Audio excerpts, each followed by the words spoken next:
You're listening to Humans in Tech. Our podcast explores today's most transformative technology and the trends of tomorrow, bringing together the brightest minds in and outside of our industry. We unpack what's new in physical access, identity verification, cybersecurity, and IoT ecosystems.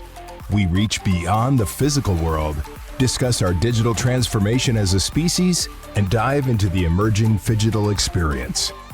Join us on our journey as we discover just how connected the future will be and how we will fit into that picture. Your host is Lee Dow, VP of Global Marketing at Identiv.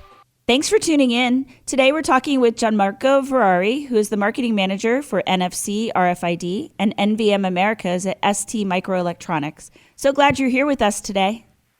Glad to be here, Lee. Thank you for having me. Of course. A small teaser. Identiv and STMicroelectronics have a long history of partnering together on some really great projects for the IoT. In fact, we have an announcement coming soon, which we will discuss at another time. I know you just returned from CES, which is, one of the largest and most influential consumer electronics shows and tech events in the world. It's held in Vegas every year during the first week of January, and it really truly is where the future of technology lies. I wasn't able to attend this year. I usually do go, but I've been many times, and I just love seeing all the new high-tech, products and services, and getting a peek into what the future of technology is going to look like. It's such a super great place to geek out, right? Because you see things that aren't even in your own industry. So, what was your experience at the show this year? Yes, so I would say that after missing the show for the last 2 years, attending CES has been very refreshing. It's been a very good start of the year. From what I saw, the attendance and the energy for both exhibitors and visitors has been great. We had a good feeling from our colleagues in Europe coming from Electronica, but before coming to Vegas, we didn't know exactly what to expect this year.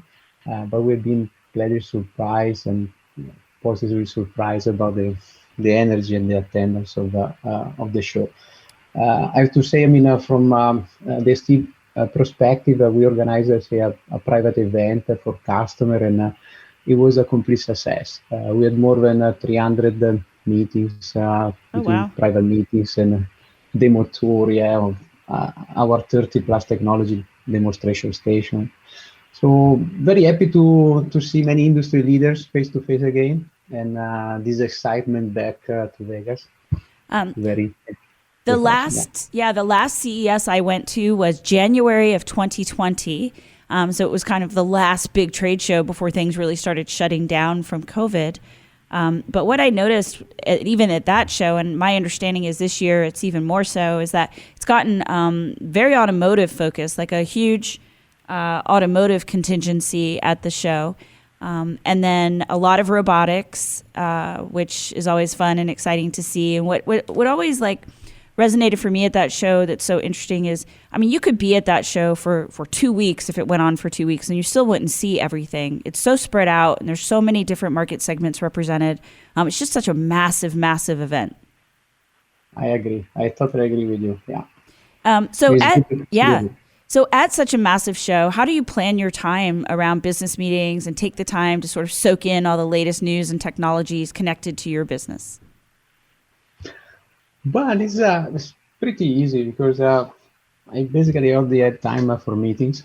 I only, sporadically been able to go to the main floor, but mainly for meetings. But I would say with CES evolving from a consumer-only focus to IoT and smart mobility event, there is a very large presence of customer and solution in the strategic and focus sector of forestry, most of which we were engaged and we are engaged prior to the show and couldn't tell anybody, but we saw many of the innovation that they were presented, prior to the show. So at least, I got to see that part. But let's say, even if we work with the key players, I'm always impressed about the innovations presented at CES, especially, as you say, the smart mobility, AI, and virtual reality, which to me they're mind-blowing. And over my understanding sometimes. It is kind of funny that they still call it the Consumer Electronics Show. The last time I was there, they were debuting the Bell and I think it was Honda or Hyundai. They were debuting the new Uber air taxis, and I remember thinking, like, okay, so like, what consumers out there are like, yes, I'll take one. I agree. I agree with you. And as you said, in smart mobility, in many sectors, even in agriculture, if you look at the innovation from John Deere, it's mind blowing, and it's definitely not just a consumer show. Yeah. For sure. So sustainability really took center stage this year, and STMicroelectronics creates hidden technology that makes sustainable change possible. Can you tell us a little bit more about that? Yes, of course. I would say sustainability has been a key priority in our business model and culture for many years. So it's definitely not a new concept for us. We believe that our innovative technologies play a key role in enabling customers to contribute to overcome global environmental and social challenges. And today we are accelerating sustainability together with our supplier, with customer, employees, and shareholders. I would say that sustainability at ST means creating technology that enables customers to improve people's lives, means prioritizing people and the planet, minimizing our overall footprint, and in a world that is looking only at the short term, for us it means also creating long-term value for stakeholders and partners. With this perspective, let's say during CES, we've been showcasing how our innovation makes sustainable change possible and help customers to bring their ideas to life. Which means also translating, let's say, in accelerating society transition to clean, safe, and smarter systems. Our demonstration were focused on ST three strategic trends, which was smart mobility, power energy, and IoT connectivity. Of course, along with, let's say, enabling sensor technology, imaging artificial intelligence, and embedded processing. So we're definitely deep in that line. Additionally, still, on the sustainability discussion, let's say, ST back in 2020, just to give an example, we publicly committed to carbon neutrality by 2027. So what do you see as some of the advancements in new tech in NFC technology and solutions?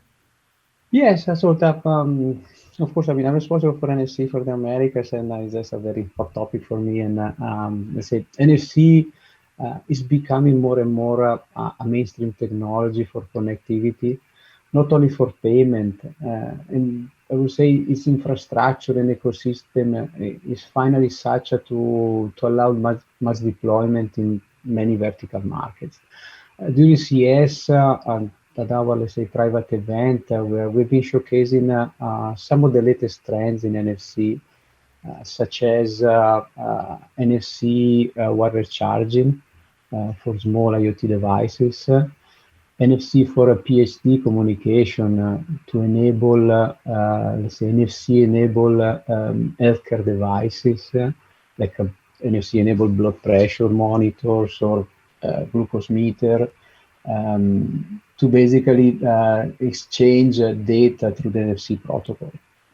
We have been showcasing NFC-enabled sensor and processing nodes, applications, say, sensor nodes that they can transmit sensor data through NFC. And of course, the smart mobility, we'll be showcasing NFC for the car digital key, with the triple C compliancy, which is now mandatory for a digital key for cars. And talking about sustainability, we had showcased our latest NFC tap technology using Identiv eco-friendly inlay. And we did and everything. more space to show more, because I mean we're limited in all the technology from ST to show, but there is a lot of excitement. There is a lot of new trends. I've been in one of the few visits I did on the main floor. I meet with the WPC consortium, and they were showcasing the key wireless charging for cordless kitchen appliances, which using NFC as a communication between the countertop and the appliances. So NFC is spreading through many verticals and many standards and many, let's say, use cases that they can definitely augment people's lives. Anything else you want to share with our audience with respect to NFC or RFID? But I would say, overall, I definitely look at forward to this to 2023 as a revived energy for innovators. So we're definitely excited to designers that are coming from supply chain constraint and thinking about keeping up the production to finally be back innovating.